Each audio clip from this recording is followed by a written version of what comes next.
Good evening, everyone, and welcome back to 360 Degree Finance. So, this week we will be covering up the hot topic of the industry, which is once again an IPO. And this week we will be discussing about the IPO of ABSL, that is Aditya Birla Sun Life AMC IPO.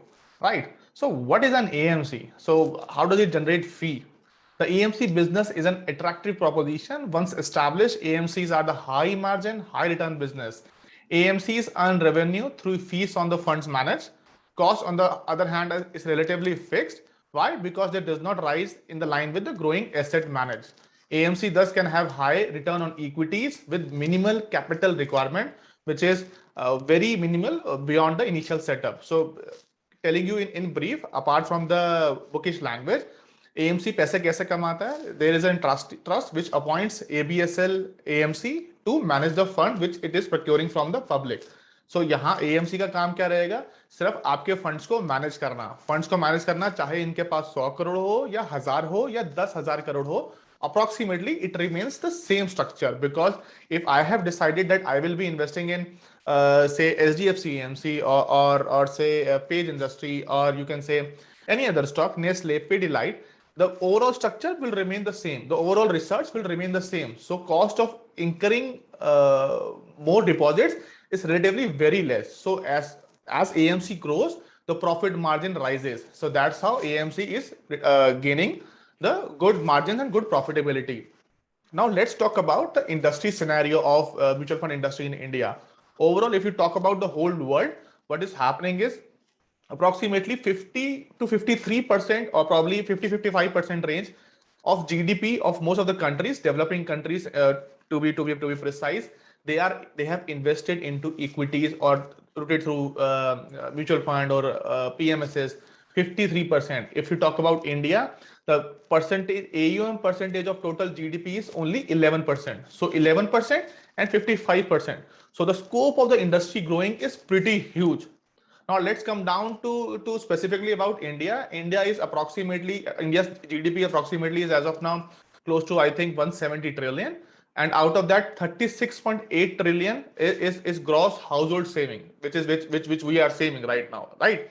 So out of that 36.8, 18.7 is in the form of bank deposits plus currencies, and then the rest balance is coming up in the form of equities. So you can say from 168 trillion to 9.5. So the scope of what do you say, investing ahead into equities through equity or debt or coming into financial market is pretty huge. What are the growth drivers as of now? The rising income of the Indian population. You have seen that probably.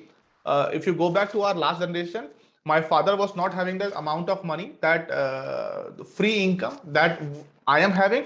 I am very sure my son or my daughter down the line would not be having the kind of income I am having. They would be having much more free income to invest. So if my father was very happy with 25-30,000 of salary, I am not very happy with even 1.5 lakh, 2 lakh salary. See, that is the difference which one generation back had and we had, and definitely 25 years to 25 years down the line, our next generation would also be having large working age population. Everybody knows that in India, the percentage of population between 21 to 55 is the highest across the globe. So that is where probably more people will come and invest. Growth in urbanization. Most people are getting urbanized. They know what are different financial instruments. Now it is not only about the LICs, the post office deposit, or say the bank FDs or RDs. They are actually coming up with the concept of investing into equities, mutual fund, PMSs, and also rising financial literacy and investment awareness. Especially in last 2 years, you have seen so many people who are actually devoting their time into financial literacy. I think this is one of the very key aspect of rising inflows into retail inflows into mutual funds. So that's why if you talk about the business of AMC growing, yes, it will be growing, and it will be growing on it as a whole. So talking specifically now about ABSL AMC, it is a dominant mutual fund player with vast distribution network. I think it has over 270 to 80 distribution points across India. it has improved its grip on individual retail investor and not wholly solely dependent on the institutional investors.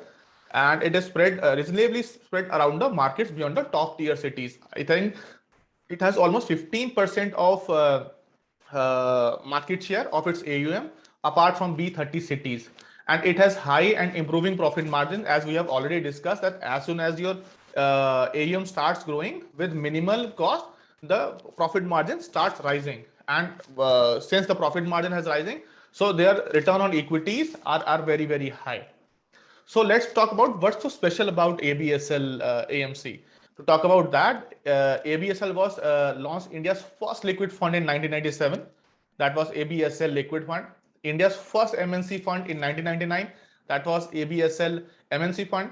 India's first dividend yield in 2003 with ABSL Dividend Yield Fund. India's first consumption theme fund in 2005 with ABSL Next Generation Fund. So ABSL has always been one of the pioneers of launching new funds, liquid first, MNC first, dividend first. So once again, let's come down to where does the entire fee structure of an AMC comes from. So revenue comes from the fund's expense ratio. That is the management fee component of a mutual fund expense ratio goes to AMC, for which it becomes a fee income, right? So larger the AUM, more the AMC collect through the fees. Further, an AUM mix tilted towards heavily in the favor of equity and hybrid funds, of which AMC is able to charge higher amount. So the higher the amount they charge, the better they earn the fee, right? So ABSL AMC is among the largest mutual fund players. Everybody knows about that. It is ranked 4 as of now, ranked only below SBI, SDFC, and ICICI Fund House. So ABSL AMC's AUM of approximately 3 lakh crores by the end of August 2021 is far above next participant, that is UTI's AMC of 2.13 lakh crore and Nippon's 2.7 lakh crore also. And it has a market share of 8% of total AUM. So where does the AUM growth comes from? So for ABSL, if you talk about the ABSL AMC quarterly average AUM, which is say QAAUM, is growing steadily over the past year since the markets got corrected in early 2020, and the growth has been better than the overall MF industry. I will be showing you the graph also. Equity fund AUM is, excluding the passive ones, is clocked a faster pace than overall AUM, as did the hybrid fund AUM.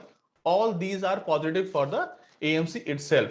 On equity AUM expansion, ABSL was behind more than half of its peers, including Nippon Life and UTI.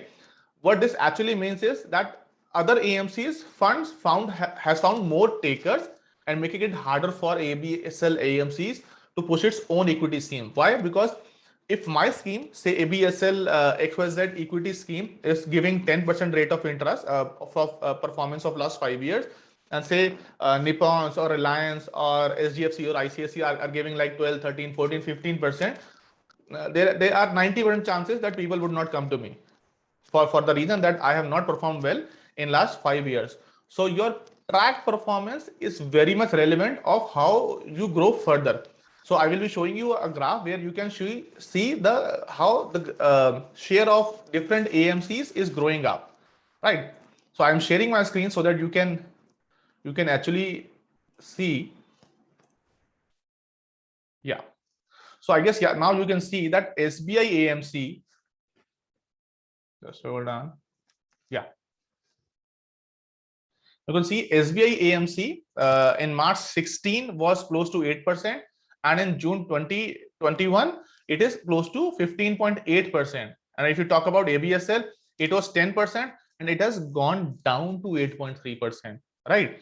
Though SGFC AMC share has also shrunk a little, but I guess the fall of ABSL of almost 180 basis point is something which we should be really focusing on, because we are talking about ABSL's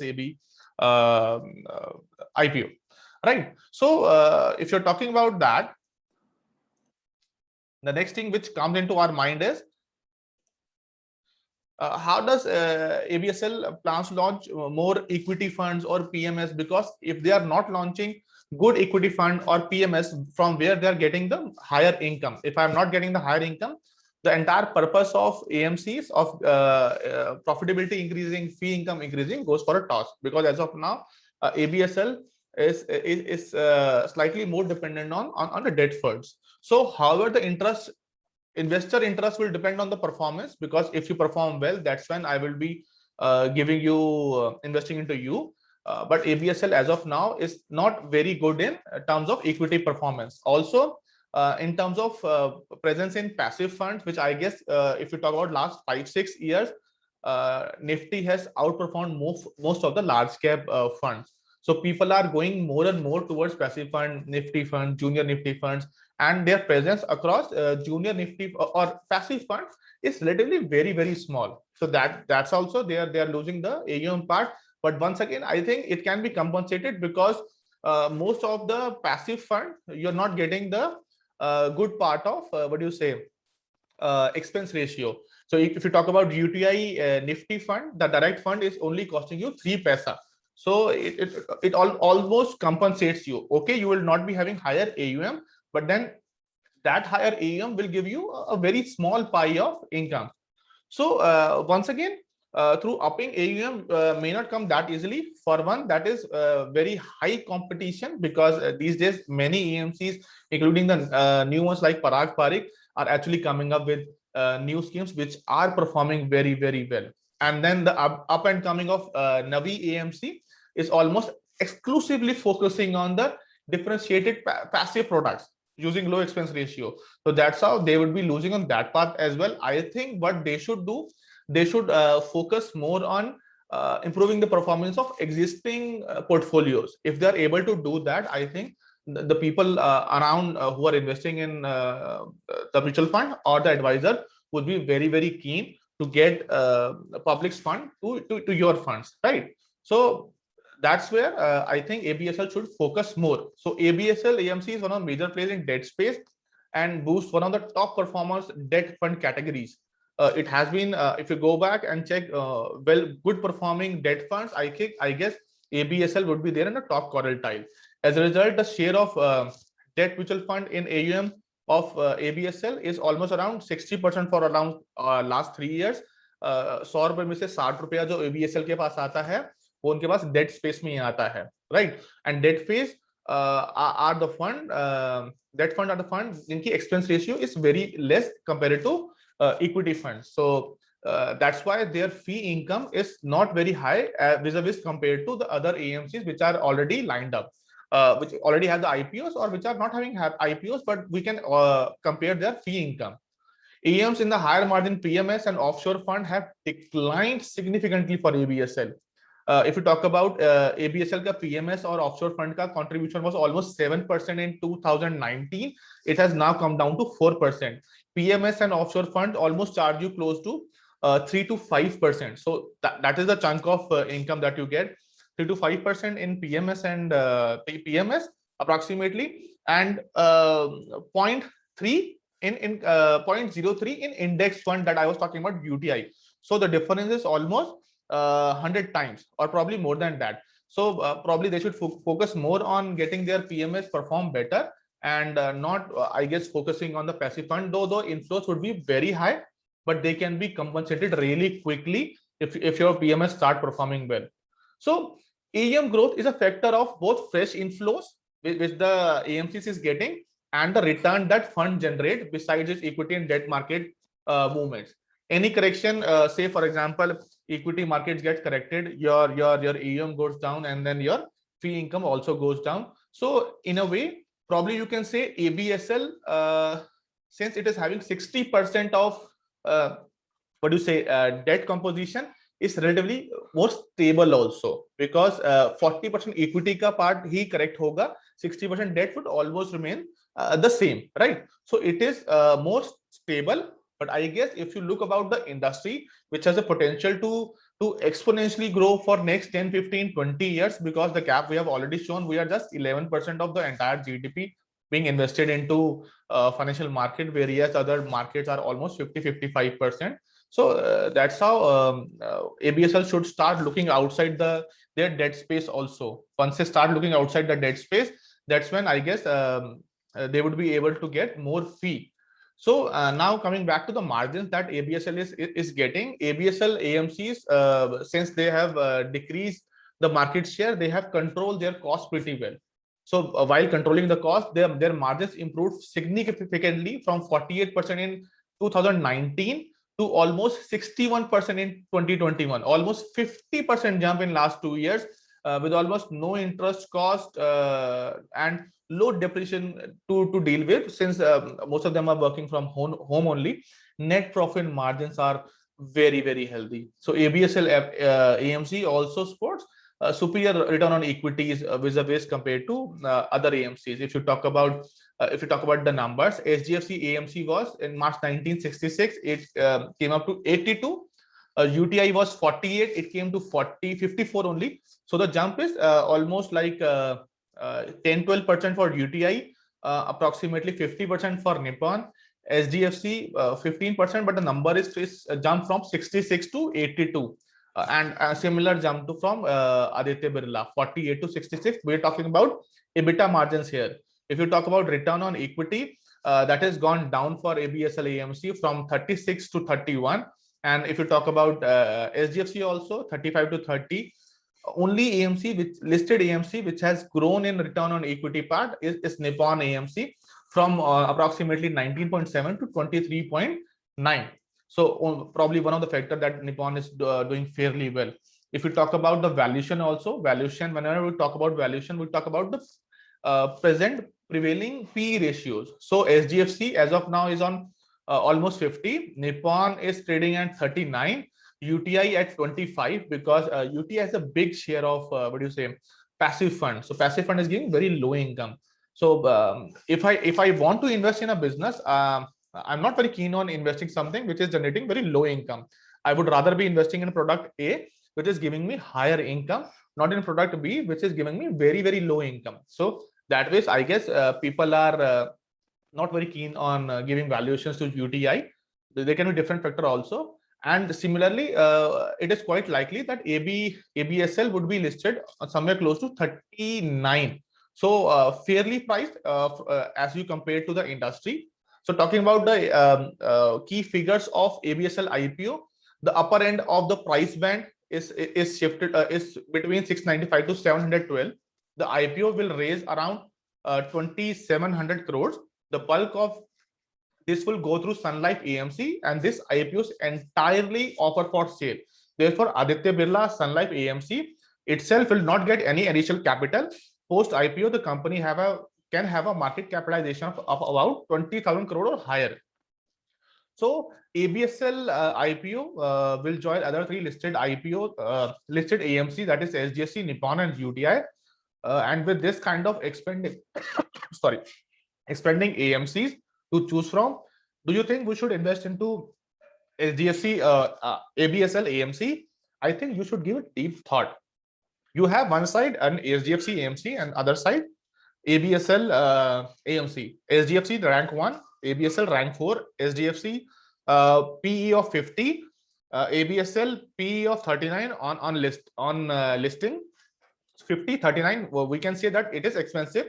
But if you talk about the reach, SGFC has much bigger reach than ABSL. So the kind of growth which SGFC as a brand will be having, despite having a PE of 50, we can say that it is expensive. I think we should bet more on SGFC, because ABSL itself is not a very big brand as compared to SGFC. SGFC have much more reach than ABSL. SGFC's fund are much more performing than ABSL. So overall, I think despite everybody knowing that mutual fund industry is almost at the stage where it will start rising exponentially, I think the answer is very clear where we should go and invest. I'm not saying that ABSL would not be having any kind of listing gains. Listing gains is something whenever you are in a euphoria or in a bull market like which is happening right now, almost more than 13-14 months, we have not witnessed even a 10% correction. So everybody, almost 95%, 90-95% would be having listing gains. So let's not talk about listing gains. I will still think that SGFC, despite having a PE of 50, I think we should go and invest more in SGFC rather than investing into an upcoming IPO just for the sake of that it is an IPO and we will be having some listing gains. That is my purview. I think you should also go back and search why SGFC AMC is still more suitable. Do your own research before investing. I think I have put across my say that probably I think SGFC AMC is still more suitable for investing as you compare to ABSL. Right. Thank you so much. We will once again be coming up next week with a review of an upcoming IPO, which is Nykaa. So after this ABSL AMC, we will be coming up very different market player, which is coming out with IPO, which I think would be listing close to 900 PE. But do you think we should invest into that? I think you should first subscribe the channel so that whenever the video comes up, you are able to watch that. Thank you so much. We will be coming up next week with an interesting IPO evaluation. Thank you.